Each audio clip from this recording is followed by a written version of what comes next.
اللہ رب العزت نے اپنے کلام میں فرمایا وَلَقَدْ يَسَّرْنَا الْقُرْآنَ لِلذِّكْرِ، ہم نے قرآن کو آسان کر دیا ہے ذکر کے لیے، نصیحت حاصل کرنے کے لیے۔ کیا اللہ کا اور اللہ کے کلام کا، اللہ کی کتاب کا یہ حق نہیں کہ جو پیغام اللہ رب العزت نے ہم تک بھیجا ہے اس کو ہم جانیں، اس کو سمجھیں، اللہ نے ہم سے کیا فرمایا ہے اس میں اس کی جاننے کی کوشش کریں۔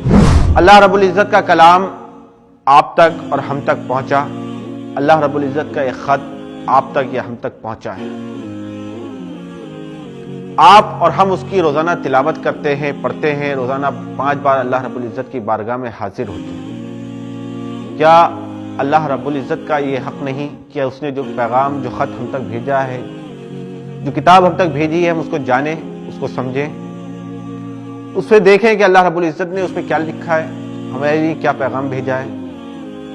یہ اللہ رب العزت کا نے جو ہم تک بھیجا ہے اسے ہمیں سمجھنے کی ضرورت ہے۔ آپ کے شہر رامپور میں سکھایا جاتا ہے۔ کیا آپ یہ سب سمجھنا چاہتے ہیں؟ آپ یہ ساری چیزیں جاننا چاہتے ہیں کہ اللہ رب العزت نے آپ سے اپنے کلام میں کیا فرمایا؟ کیا آپ یہ سب ان ساری چیزوں کے معنی جاننا چاہتے ہیں کہ آپ نماز میں اللہ رب العزت سے کیا کہہ کر آ رہے ہیں، کیا اس سے مانگ کر آ رہے ہیں، کن باتوں سے اس سے توبہ کر کر آ رہے ہیں؟ یہ سب اگر جاننا چاہتے ہیں نیچے دیے ہوئے نمبروں پر آپ کانٹیکٹ کریں اور زیادہ سے زیادہ جانکاری حاصل کریں۔